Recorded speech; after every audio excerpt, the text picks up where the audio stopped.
to discuss how to put together a toolkit, proper equipment, personal protective equipment, axes, maybe if we have time, how to choose a proper chainsaw, and personal toolkit that a person is going to need if you are in the business of processing firewood. With the volatile oil market and the way things are, with the availability of oil and fossil fuels, a lot of people in this area are turning to heating with firewood. There's a lot of new stoves out there, some new stove technologies that are really efficient, and it's a good way to wean yourself off of, to limit your exposures to the fluctuations of the price of oil, and also to make a statement that you're not willing to support terrorist regimes who are supplying most of the oil to this country. Not to mention it's just a good skill and a good practice and a good thing to do for yourself and to teach your little ones. So I'm going to go over personal protective equipment first. So let's get started on that.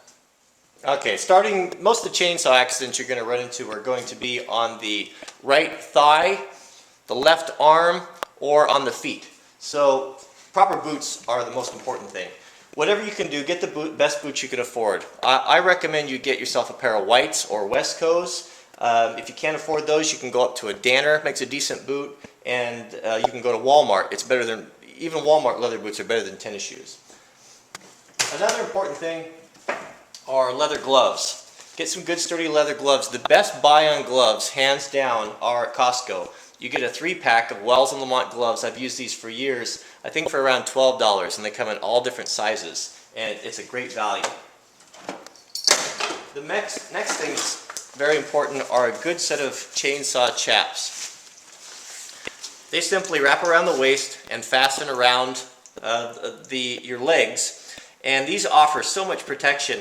What they have inside, and I have personally witnessed this, so I know they work, are fibers that run full length of the chap.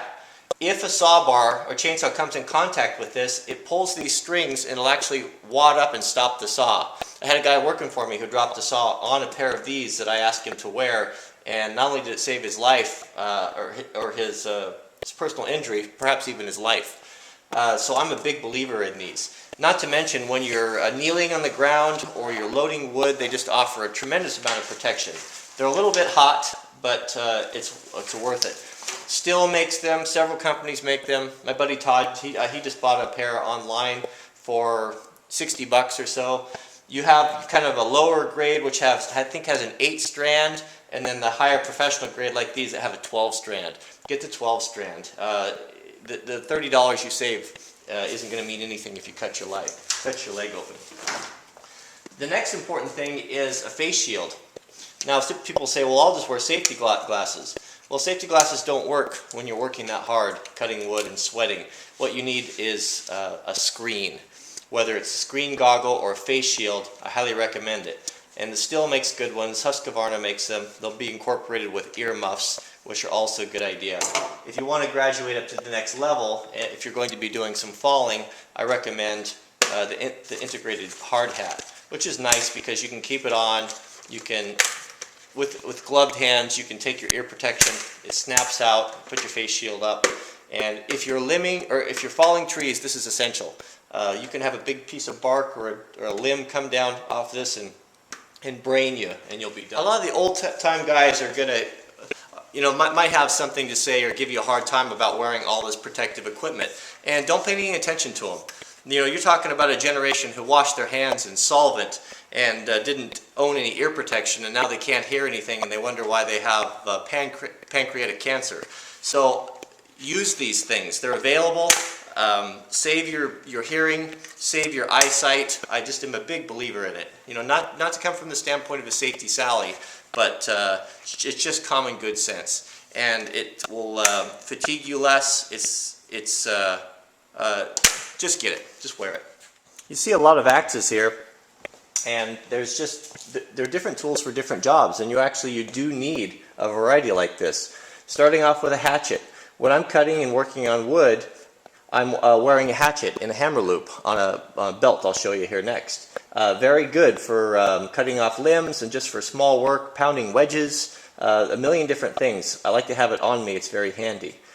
If you only have one chainsaw, there's a chance that you'll get your chainsaw bar stuck or pinched. You're going to need it. You're going to need to chop it out. And what you're going to need is a good falling axe, a good double-bitted axe like this one, or a single-bitted axe, whatever your preference is. I like the doubles. Is a good choice. You're going to have to split the wood. Right here I have an excellent splitting axe, which is wide and heavy, but easier to swing than a maul. But also sometimes you need a maul. The tool steel in a maul or a splitting axe are different. You can basically pound them on each other. Where if you had a single bitted axe, that temper is different. You cannot pound on it, it'll shatter. But these type of axes you can pound on it. So I can put this into a round and use a splitting axe to smack on the back of this, or vice versa. If you are in an area that have really big timber, like in the Pacific Northwest, a peavey is a must. You guys have seen me using this on the clearing the land video. It'll save your back, it'll save you time, and it's just a wonderful tool in so many ways for moving and rolling around large logs. You can get this really excellent still, it's all steel, or there are some for a little bit less money that have wooden handles. But know this, that your wooden handle ones that I have seen have not been the best quality, and they will break. I recommend you spend the extra money on the metal. You're going to need some wedges.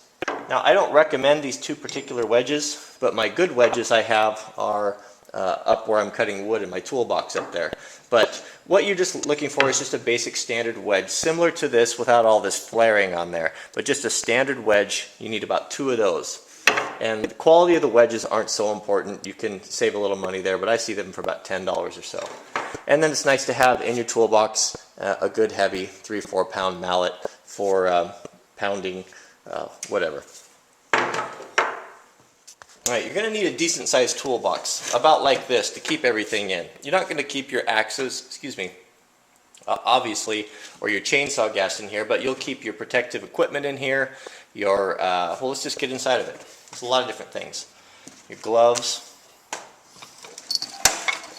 Now this is what I would consider to be a faller's belt. If you are dealing with larger trees, and you're actually falling trees, processing lumber, you're going to want something like this. And what it is going to do is it's going to hold wedges.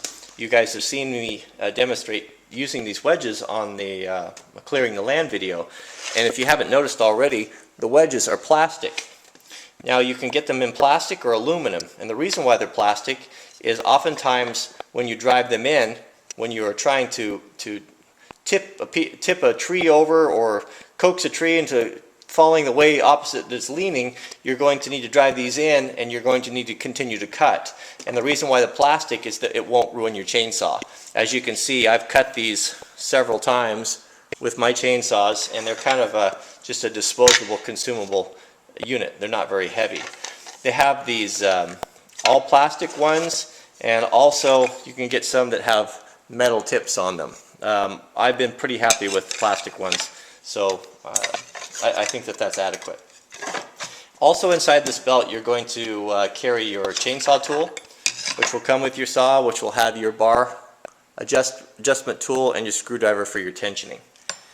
And then finally, you're going to have your a place for your file right there. So that's a very nice way to carry all those things that you can access them quickly.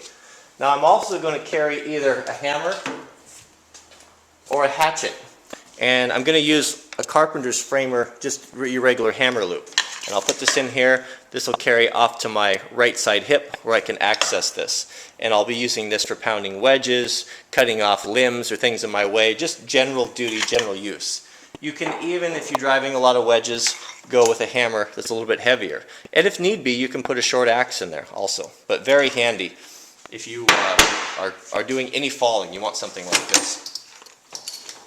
Also in your toolbox, you're going to want to keep your spare chains. You should have an extra chain for each one of your saws.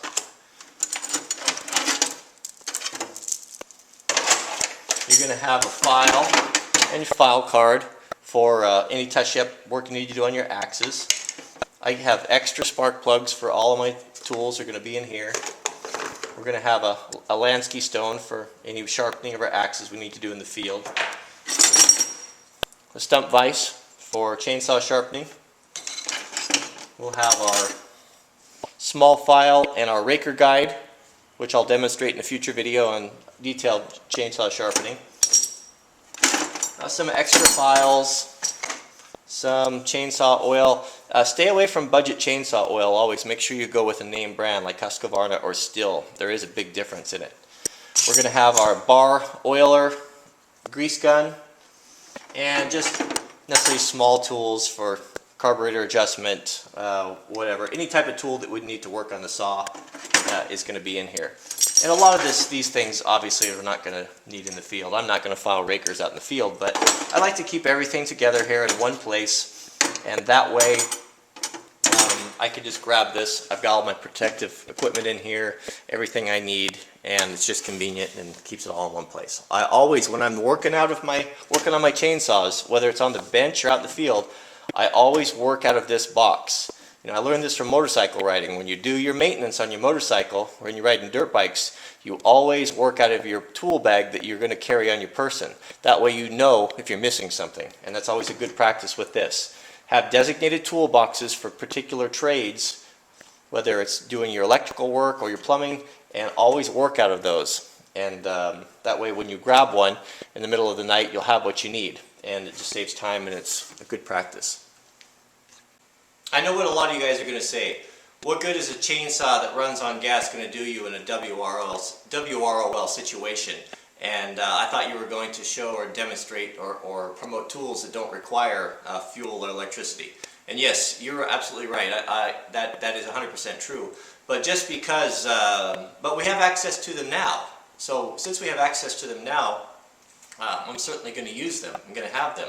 However, yes, plans do need to be made for times when perhaps gasoline is not going to be possible. And one of the most important things in this area, in our climate, is going to be able to provide heat for my family in a cold alpine environment. And that is firewood. Firewood is going to be an essential part of life, ranking right up there with food and water.